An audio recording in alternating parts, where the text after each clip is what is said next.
ce soir, on voulait avoir votre témoignage parce que c'est vrai que le procès s'est ouvert. Et Jean-Luc, d'abord,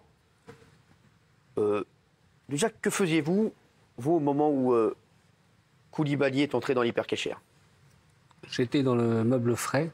J'étais en train de ranger la charcuterie. D'accord, parce que vous travaillez là-bas. Hein. Oui, je travaille là-bas. Donc, vous entendez... Je rangeais, puis je vois d'un coup une personne qui rentre comme ça, et puis tout le monde s'affole, tout le monde crie. Donc on s'est chacun éparpillé, chacun s'est caché un peu partout. Vous avez tout de suite compris ce qui se passait ou pas du tout? Franchement, non, mais j'ai entendu les cris, l'affolement. Je ne pensais pas que c'était ça, quoi. C'était dur. Vous avez croisé le regard de Koulibaly? Bien sûr. Dans quelles circonstances? Vous êtes monté, vous étiez en bas du magasin, il était en haut? En haut. Moi j'étais en haut. D'accord. Puis je me suis caché au fond du magasin. Je me suis mis par terre, je me suis caché. J'ai éteint mon téléphone, puis je suis resté sur du carrelage, au meuble du frais, à côté du meuble d'alcool, enfin tout ça. Vous êtes caché où? Vous êtes caché où? Je me suis caché par terre, je me suis mis par terre, j'ai fait le mort. Ah d'accord. Il vous a parlé? Oui, c'est comme je me suis levé, donc quand j'ai entendu du coup de feu, j'ai entendu les cris, les affolements, j'ai entendu, c'était horrible quoi. Et je suis sorti, je pouvais pas rester là parce que j'étais vraiment à découvert. On dit, j'étais caché comme ça par terre. J'ai dit s'il rentre, il va me voir, il va me tuer. Je suis sorti, j'ai attendu un bon quart d'heure, 20 minutes. J'étais par terre à manger, je suis parti, j'étais vers lui. Vous avez été vers lui, vous lui avez dit quoi? Je lui ai dit, il m'a dit, mais toi t'étais où? J'ai dit, j'étais caché au fond du magasin. Il n'y a personne d'autre avec toi? Non, il n'y a personne. Je l'ai regardé dans les yeux. C'est vrai qu'il avait un regard un peu, comment on dirait, qui était là pour bien faire une chose, quoi. Voilà, il était déterminé. Il était déterminé. Et donc là, il vous dit quoi? Je lui ai dit, mais toi, t'étais où? Il n'y a personne d'autre avec toi? Il m'a dit, tu fais quoi? Je dis, je travaille dans le magasin. Je me suis caché au fond. Après, je me suis assis avec les autres. Tout le monde était sur un seul endroit, je me suis mis avec les autres pour l'instant. Vous avez tout de suite compris qu'il s'agissait d'un terroriste? Oui, quand j'ai vu comment il était, les coups de feu, j'ai découvert les morts, parce que j'avais pas vu ça. Comme j'étais caché au fond, je ne l'avais pas vu. Il avait l'air stressé? Oui, il savait qu'il était là pour bien faire une chose. Oui, il avait l'air stressé. Ses yeux, quand je les regardais, j'étais face à lui à plusieurs reprises. Vous n'avez pas eu peur? Si. Parce que même de retourner là-bas avec les autres, vous n'êtes pas dit, je vais essayer de... J'ai eu très peur. Ça m'a touché, J'ai dit, je fais ça, je suis obligé, je peux pas rester là. Je peux pas rester caché. J'étais à découvert, on dit que j'étais tout seul caché au fond. Parce que c'est vrai que vous aviez peur qu'ils viennent vous chercher. Vous avez préféré être avec les autres. Il fallait que je lui montre que je suis là, quoi. Je sais pas que je suis caché au fond. J'aurais pu me cacher autrement, mais bon, je pouvais pas rester là, quoi. C'était pas possible. C'est pas... Est-ce qu'il vous a demandé de faire des choses pour lui? Oui. À vous? Oui. Qu'à vous? À moi. Il m'a pris pour faire ces choses. Qu'est-ce qu'il vous a demandé? D'enlever les caméras, barricader la porte, descendre au sous-sol.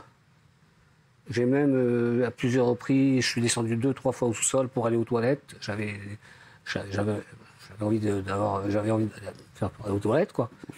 Et il m'a dit à plusieurs reprises, j'étais 1 fois, 2 fois, 3 fois, il me fait, mais qu'est-ce qui se passe? T'es malade? Je dis, non, je prends des médicaments. En vérité, c'était pas ça. Je suis descendu parce que j'ai la douleur de stress. Ah, bien sûr. Bon, je bougeais, moi. Mais il vous parlait, là, quand vous le décrivez, c'est vrai que c'est bizarre. On dirait qu'il vous parlait comme si vous connaissiez depuis longtemps. Il a eu je sais pas, il vous parlait de manière normale, de manière détendue. Je parle de ça parce que j'avais peur. Bien sûr. Ce qu'il me disait de faire, j'étais obligé de le faire. Je le faisais. C'était sur la manière d'ordre ou il était plutôt, avec vous, il vous disait, tu vas m'aider à barricader la porte ou bien va faire. Il le faisait bizarrement. Si je faisais la moindre erreur ou il m'aurait tué, c'est sûr et certain. Il vous l'a dit ça? Ouais, il m'a menacé à plusieurs reprises. J'ai menti plusieurs fois. J'ai enlevé les caméras, j'en ai. Oui. Quoi comme mensonge? J'ai déjà enlevé les caméras, j'en ai laissé une qui était dans le béton, j'ai pas pu l'enlever, avec un client du magasin, c'était trop haut, et puis elle était rentrée dans le béton. Donc il est rentré dans son bureau, et puis il m'a dit, mais déjà, t'as oublié une caméra. Je dis, ah bon? J'ai fait exprès de la laisser. Donc il y avait une télésurveillance qu'on était vu jusqu'à 3h15, 3h20. Ils ont vu tout ce qui se passait.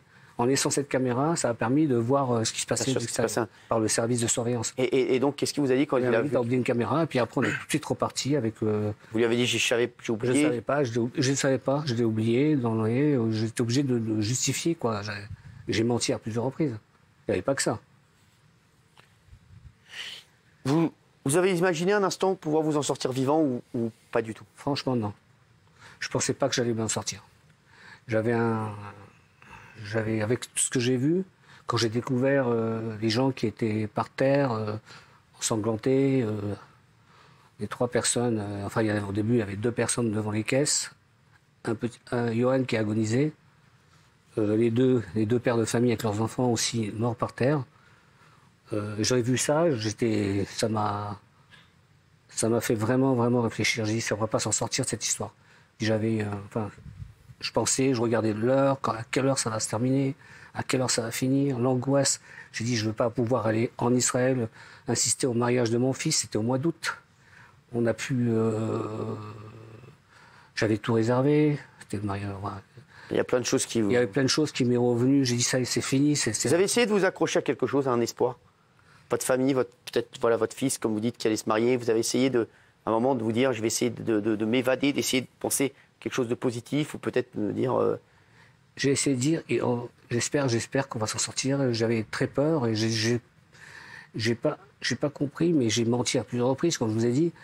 Et j'ai dit, il faut que je m'en sorte, il faut qu'on s'en sorte, mais je regardais l'heure tout le temps. Vous parliez avec les autres? Comment? Vous parliez avec les autres otages ou pas du tout? Oui, je parlais avec les autres. Vous leur disiez quoi? Ça fait peur, regarde. On disait, le petit, il est en train d'agoniser, ils ne peuvent rien faire, il a agonisé, Johan Cohen. Et on ne peut rien faire, et on a demandé de le faire sortir, il n'a pas voulu, ils n'ont pas voulu. Il n'a pas voulu. Vous lui avez demandé, vous lui avez dit? Il faut le faire sortir, il est en train d'agoniser, il avait reçu une balle ici entre les hanches. Il était parti, il n'était pas allongé, assis à côté sur les caddies. Il agonisait, tout le monde voyait ça, on était tous... Et quand vous lui avez demandé de sortir, il a dit quoi? Il a dit non, je ne veux pas sortir, vous voulez qu'on la batte? Il a dit comme ça, vous voulez qu'on la batte? Il a dit non, chez nous, vous avez le respect de l'être humain. On n'a pas laissé le sortir, on a souffert. Puis il a souffert, puis c'est éteint. Voilà.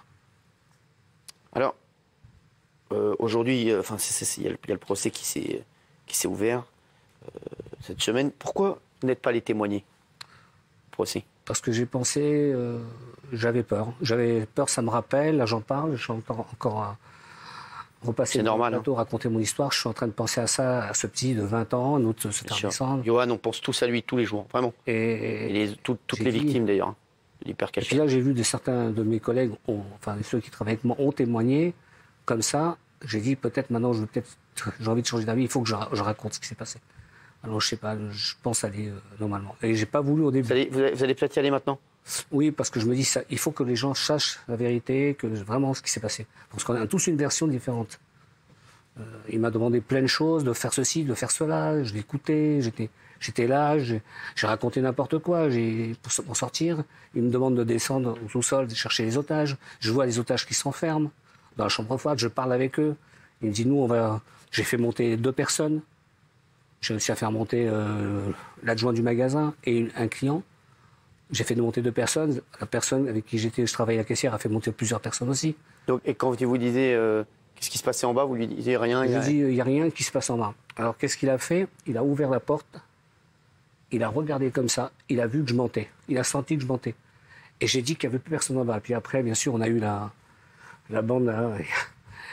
Quand BFM a dit que les otages étaient enfermés en bas, là, il m'a regardé encore une fois. Et j'ai menti. Vous vous rendez compte de ça? Ouais.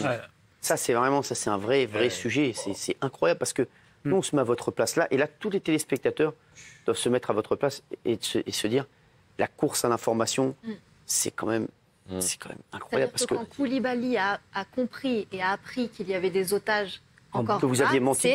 Parce qu'il l'a vu à la télé. Dans les yeux, il m'a dit... C'est incroyable, ça. Ça, c'est fou. Il y a des belles erreurs qui ont été faites. Il m'a dit de barricader la porte. Il a entendu mon collègue sortir. Et alors, il l'a entendu. Il m'a appelé et il m'a dit c'est quoi cette porte-là? Ben, j'ai dit, ça, c'est le mois de charge. Et ça, c'est la porte. Si vous ouvrez la porte, vous êtes dehors. C'est le parking derrière l'hypercachère. Donc moi, il m'a dit remettre la barre en fer parce qu'elle était par terre. J'ai remis la barre en fer. Il m'a dit prends-moi la palette de farine, mets-la-moi devant la porte, fais une barricade. Prends-moi tout ce qu'il fallait pour barricader la porte. Il m'a dit de faire ça. Et voilà. Quand il a vu que vous aviez menti sur les otages à cause du bandeau il m'a de BFM, regardé avec un air comme si qu'il voulait. J'ai senti que j'avais peur. J'ai senti qu'il avait un il regard. vous a pas remenacé Non, mais il m'a dit, il a ouvert la porte. Il n'a pas eu confiance en moi. Il a ouvert la porte. Il a regardé l'escalier parce qu'il y a un sous-sol. Il a ouvert la porte et puis il a fait ça. Comme il était tout seul, il ne pouvait pas descendre en bas. Il a juste fait ça. Et vous est jamais venu à l'esprit, Jean-Luc, de rester en bas avec les autres? Non. Jamais vous êtes dit je vais remonter quoi qu'il Non, arrive? parce qu'il m'a dit de descendre. Il m'avait dit de descendre pour chercher les gens qui étaient en bas. Et à un moment, vous n'êtes J'ai pas dit monté je vais me 2 barricader en bas aussi avec eux? Non. Non, je suis monté. J'ai fait monter 2 personnes. Il m'a dit il faut que tu montes des personnes. J'étais obligé de dire aux gens il faut que vous montiez parce qu'il veut tuer tout le monde. J'ai été menti encore une fois pour les faire monter parce que si je serais monté 100 personnes, ils m'auraient dit il y a un truc qui va pas. J'ai fait monter 2 personnes. Puis il y a une personne qui a fait monter plusieurs personnes aussi. Et une personne qui était cachée que j'ai pas vue. Yoann Vatap qui a été tué, il a pris l'arme. Yoann, bien sûr. Et voilà. J'avais vraiment. Dans la société, j'ai eu plusieurs braquages. J'ai pas eu peur comme cette fois-ci. J'ai eu 3 braquages à main armée. Déjà, avant. Mais là, c'est autre chose. Hein. C'est autre chose. C'est le terroriste. C'est autre chose. Jean-Luc, qu'est-ce qui a changé dans votre quotidien depuis? On vous sent traumatisé encore. Oui. Je suis toujours sur mes gardes. Je suis pensif. Je dors toujours un peu moins. J'ai arrêté mes antidépresseurs. J'ai fait du sport après 1 an et demi, 2 ans. J'ai commencé à faire un peu de sport. Ça m'a aidé à évacuer en salle, sport de combat. Et grâce à ça, j'ai réussi à enlever j'étais voir un psychologue, psychiatre, j'étais suivi. J'ai pas voulu rentrer dans les antidépresseurs. J'ai toujours eu peur de tout ce qui se passe. Je regarde partout. Je vois des choses des fois bizarres. Je suis dans un café, je vois une valise, un truc abandonné, je vois tout de suite, je vois des clés de moto avec un moteur qui tourne, je regarde la fenêtre, j'entends du bruit, j'étais sur la Côte d'Azur, il y avait le fameux feu d'artifice il y a 2 ans de ça. J'ai dit, moi, le bruit me faisait peur. Ah, bien sûr. J'ai dit, il va arriver quelque chose, c'est pas possible. Je vous jure que je n'avais pas été, je suis resté dans le restaurant de ma sœur et de mon beau-frère, et il y a eu ce fameux camion qui a été sur la foule. Et j'ai senti un pressentiment. Ah oui? Vous aviez un pressentiment ce jour-là? Qu'il allait avoir quelque chose avec ce feu d'artifice. Et ça vraiment, c'était. Et j'étais là-bas encore sur la Côte d'Azur.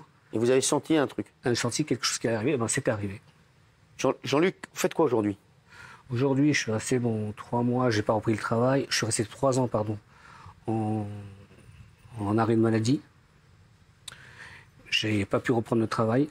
J'ai été licencié pour inaptitude. 3 ans après, je me suis mis au Pôle emploi. J'ai essayé pour me défendre. J'étais obligé de rester 3 ans encore sans rien faire. Ça fait 6 ans. Et il y a 2 jours, j'ai pris ma retraite. J'ai 62 ans. Jean-Luc, aujourd'hui, vous considérez comme mine de rien, je sais pas, vous dites, vous êtes un rescapé, franchement, vous avez eu de la chance par rapport aux autres, ou bien vous êtes traumatisé, vous n'arrivez plus à vivre comme avant? Moi, je suis marqué à vie, en tout cas. Parce que je vous sens extrêmement triste, extrêmement marqué. J'ai l'impression que votre vie s'est arrêtée ce jour-là. Je les voyais à la maison qui m'attendaient. Mon ex-belle-mère, parce que j'étais divorcé, donc elle était présente là. Bon, elle leur a fait à manger. J'avais préparé le vendredi, parce que je cuisine. J'avais préparé, puis il restait encore des autres choses à préparer, donc je ne l'avais pas fait. Ils m'ont vu tous à la télé, ils m'ont vu tous dans ce magasin, tout le monde était inquiet. Et il y avait 2 Jean-Luc, mes enfants croyaient que j'étais plus là, parce qu'il y avait Jean-Luc en bas, Jean-Luc en haut. Mais ils avaient dit qu'il n'y avait qu'une personne qui s'appelait Jean-Luc, alors j'étais l'employé du magasin. Et donc ils ont eu peur. Ils ont eu très... Mais aujourd'hui, votre quotidien, il est marqué par ça, toutes les secondes. J'ai échappé belle. J'aurais pu y passer. Et on avait toujours peur qu'il y avait une personne des clients qui voulait essayer de maîtriser en fin de compte. On l'a calmé tout de suite parce que une personne a voulu faire un truc. Tout de suite, on l'a mis en... C'est vrai parce que c'est la question qu'on se pose tous. Est-ce qu'il y a une personne ou des personnes qui se sont dit on va essayer de sauver notre vie en essayant de de désarmer Une le personne. terroriste. Une personne. Un monsieur qui avait à peu près dans les 68 ans. Je dis, on fait rien, on tente rien. Tout de suite, Qu'est-ce qu'il vous a dit? Il vous a dit quoi? Il vous a dit, je vais tenter quelque chose? Ouais, on est à plusieurs, on voulait un moment, mais personne, on s'est calmé parce qu'il était prêt à tuer tout le monde. Il était déterminé, il était là vraiment pour tuer, quoi. Et puis voilà, on peut pas, même si on est nombreux, on peut pas faire, on peut pas, il était assez fort, il était surarmé, il avait des explosifs, il avait même un ton d'explosifs, il nous a montré à tout le monde, à les gens qui étaient là. On a essayé de le raisonner quand il a tué le petit, à bout portant. Parce qu'il a pris l'arme, il a essayé de le tuer. Le fils, Yoav Attab, qui était caché au sous-sol. Qui a essayé de tenter quelque chose. On ne l'a pas vu, je suis descendu, je ne l'ai pas vu. Pourtant, je suis descendu, mais je ne l'ai pas vu. Je ne sais pas où il était caché. J'ai monté 2 personnes qui n'étaient pas cachées. Je leur ai dit de monter, je les ai forcés à monter. Ils sont montés, ils m'ont suivi. Et puis là, à ce moment-là, ils se sont mis avec les autres.